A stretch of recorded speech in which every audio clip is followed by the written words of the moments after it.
I am here with the writer-director of Eagles of the Republic, Tarik Saleh. Thank you for joining me, as well as the lead actor, Fadas. Thank you for joining me. Thank you for having us. Uh, Here we are in Toronto, world premiere of North American premiere. North American premiere of the film. How are we feeling being here at the festival with people getting to see your film? It feels good. It feels great. It feels really good. To show the film here in North America. We showed it in Micheal, of course, in Europe, and it premieres in France and Sweden and Denmark and a few countries pretty soon in November. So it'll be fun to see how the crowd reacts to it here. It's also fun that, Toronto is known for how it's an audience festival, right? Where the crowd is actually a real cinema audience. Mm-hmm. And that's very different. Cannes is a mixed audience. There's a lot of industry people there. So I always love the real cinema audience. Absolutely. So we look forward to it. My experience at the festival so far has been similar to that. You're in line waiting for a film, and everyone's just excited about the movie they're going to see, talking about other movies. And with this movie, you're covering a lot of themes. There's a lot of different things you're juggling, and you do it very well. It doesn't feel cluttered or chaotic. When you're writing a script, do you have these themes already in mind, or do they kind of develop as you're writing? It's a good question. I have an instinct, and of course, going into this, my instinct is that we live in a time where, as artists, it's no longer just a question of entertainment. We are placed in a world where everything is politicized, where everything can be used, and of course, we as artists are trying to talk to people about the human experience. And this film, when I started writing it, I started writing about, on a very personal level, my experience of making films and trying to navigate the powers when you make film. Everything from the people with the money, from political pressures, from pressures from actors, from everything. Yes, you're juggling that. But there is this big turning point, of course, in the film that you're referring to.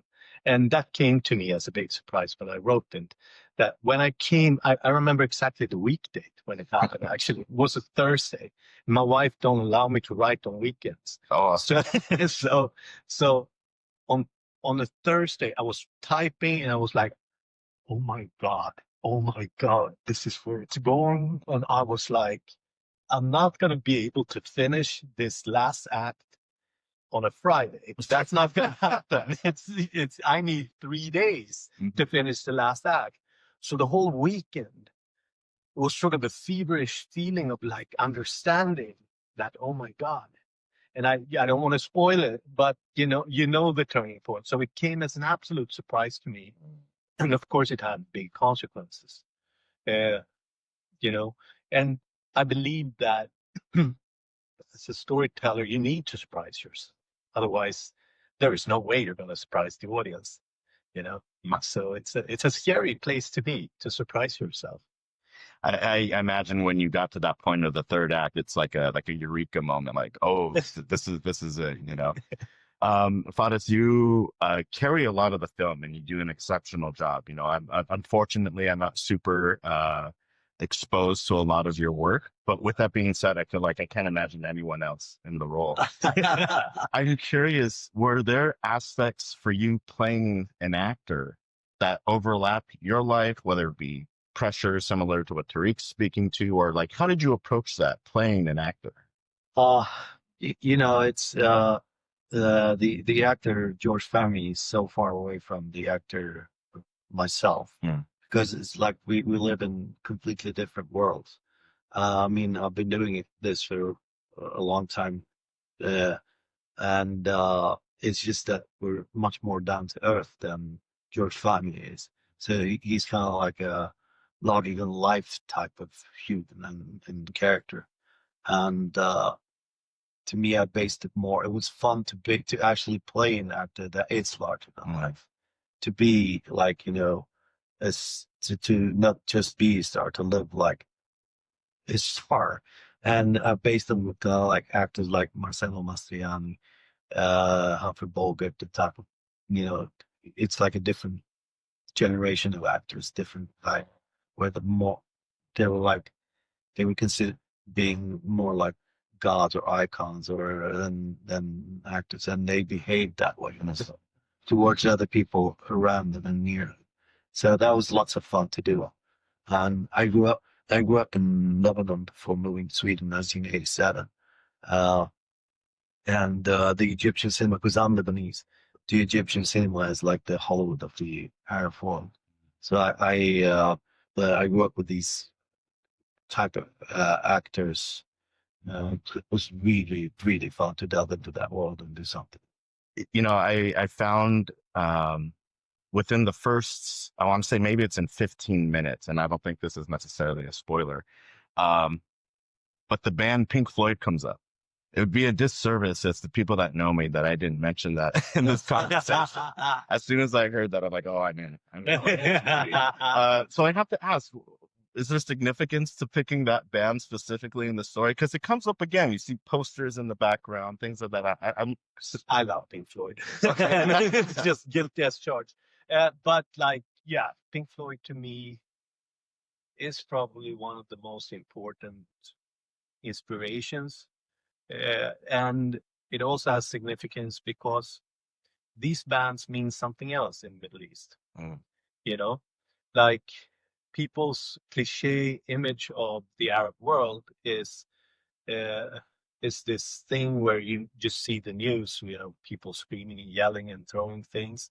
Whereas, of course, like I think for not only for Egypt, for the rest of the world, band like Pink Floyd and the Doors, for that matter, these bands represent a counter opinion. So it is sort of like the idea of expanding your mind, and of course, it's actually interesting. Roger Waters, he was in Lebanon, and he tells this beautiful story when he was in Beirut as a teenager, and a young street kid stole his shoes, and he went to a policeman and said, "The kid stole my shoes. I know what he looks like." And the policeman, he found the kid, and he gave back the shoes to Roger Waters, and he said, "Don't ever do that again." The policeman said to the kid, and then sent him off. And Roger Waters, "Is that it? Is that it? You're just going to tell him?" And the policeman said, "He's poor."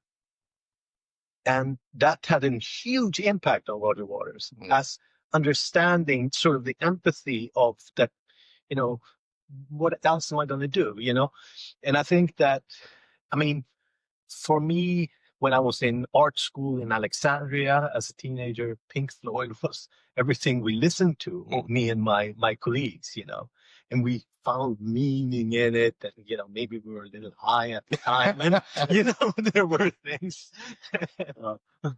But I mean, it's also interesting for me. I mean, in the film, Roger, George Fahmy is connecting with his son through music, right? It's the only thing they connect through. And it's the one thing he has given his son is this thing that, listen to this band, that might expand your horizon.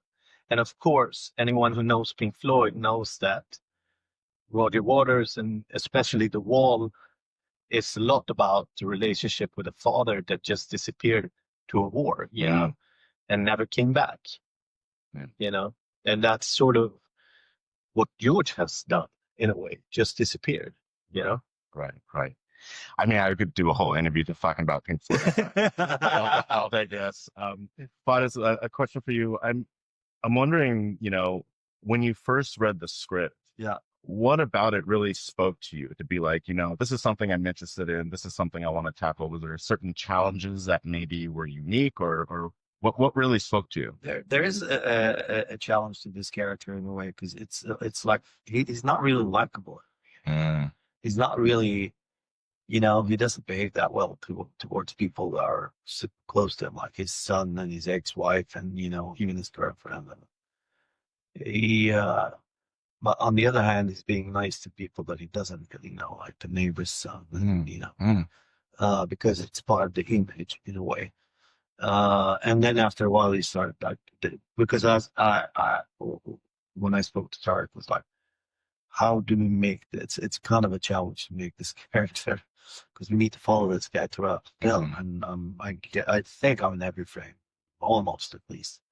So I mean, the movie won't work if we don't like him, and so that was part of the challenge to make him in a way very kind of like honest to himself, like about what he feels about it.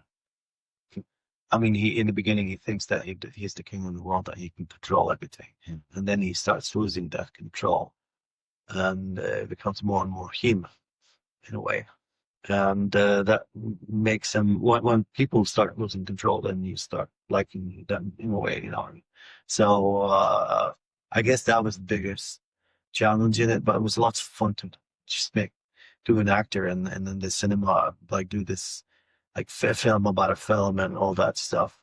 Also, there's always a challenge for me with the Egyptian accent, because I mean my Arabic is limited, and on top of that, it's in Egyptian accent. It's hard, so I have to put a lot of work onto that as well. But I have a dialect coach that. In my in my previous career, I worked with a lot of people from everywhere, different language specialists. With Arabic, we had people from different parts of the Arabic world. Yeah. And there's always debates around how you say certain words, so I'm familiar with that. Just a couple more questions. With the location, did you shoot A, within Egypt, and B, did you face any kind of challenges that we see in the movie? Like with this film, is there any kind of risk or obstacle that? Oh yeah, I mean, that's an open secret that I'm a persona non grata in Egypt since my two previous films, because this is a trilogy and this is the third film in that trilogy, and we had to leave Egypt 2015. And since then, I have not been back. So this film was shot in Istanbul. And we have shot one other film in Istanbul together. Before that, I shot in Casablanca. And it's a big challenge but again, we're in Toronto. Many films taking place in New York have been shot here for other reasons. I mean, it's not even political reasons; it's economic reasons, or just the fact I've actually shot. I directed Ray Donovan, the season that was taking place in New York, and I'm telling you, I actually in my episode we were shooting on Times Square, and I mean, yeah, I would recommend anyone to shoot in Toronto. I'm telling you, like, you have a police officer walking up to you with a big soda and saying, like, if you cross this fucking line, I'm going to send you 4 blocks away from here. I'm like, well, we have a permit. Not my permit. And it's like, okay. And so I mean, so yeah, there is a challenge, and I don't like to focus on the fact that it's a political sensitive thing, because I believe that, we're just telling stories, and I don't see myself as a political filmmaker. I do political thrillers. There's a big misunderstanding, because political films and political thrillers are two different things. A political thriller is a thriller that takes place within a political circumstance. It doesn't want to tell you what to vote for or what to think. That's not my agenda at all. I have no opinion about how El Sisi is doing in running Egypt. I mean, he has a lot of challenges. I'm not jealous of him. I mean, he's in a rough neighborhood. There's big inflation. He owes a lot of people a lot of money. There's a lot of things like that with Egypt that is problematic. But it's also a very important country, very big country, central to the Middle East. Now, it's a very good place to tell a story, a thriller. And I'm half Egyptian. Country means a lot to me emotionally. But, unfortunately, we live in a time where our film has become political just for not censoring ourselves when telling the story. I mean, and that's something that I will not do. And that doesn't matter whether I'll do a film, an American film or an Egyptian film or a Swedish film. I won't censor myself. I don't believe that I have, how could I say, I don't owe these leaders anything. I owe my audience that I have to entertain them and I have to be truthful to them. And that's what I thought of one thing that Far said about his character, that it just hit me now that, yeah, he's a professional liar. He lies a lot, this character. But I realize now when you talk about how you play him, that you are like, like Scarface in a way. You tell the truth even when you lie. Right. So there is that aspect of it. You are truthful. So in your face we can see the truth. Whereas and when you lie, you're actually trying to protect the people around you. I'm not saying it's the right thing to do, but that's what you're trying to do. Yeah, awesome. One last question that I'd like to ask everyone as we wrap up. What is an underseen movie, a movie that maybe not too many people have seen, that you would like to recommend for the audience to check out? I would say Gegen die Wand, a German film, one of my absolutely favorite films. I don't know how many people have watched it here in North America. A lot of people have probably watched it. Fatih Akim is the director, great love story.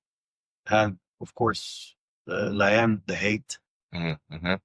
I hope you've watched it. I have. Yeah. So, and it's of course the DP of our film. Yeah, awesome. It's the DP that made our films. Yeah. Awesome. You can kind of sense that. Yeah. That's awesome. I would always refer to Battle of Algiers, which is an Italian filmmaker who made it, and it was banned in France for 10 years. It's an amazing film. It's an incredible film from the 60s. It's very informative. I don't know how to pronounce his name here. I won't try to pronounce his name, but that film is a film that I think was hugely influential on Coppola for doing The Godfather Part 2. And so that's a film I recommend any cineast to watch. Wow. Awesome. Thank you so much for your time, Tarik. It's been a pleasure. Thank you. Cheers.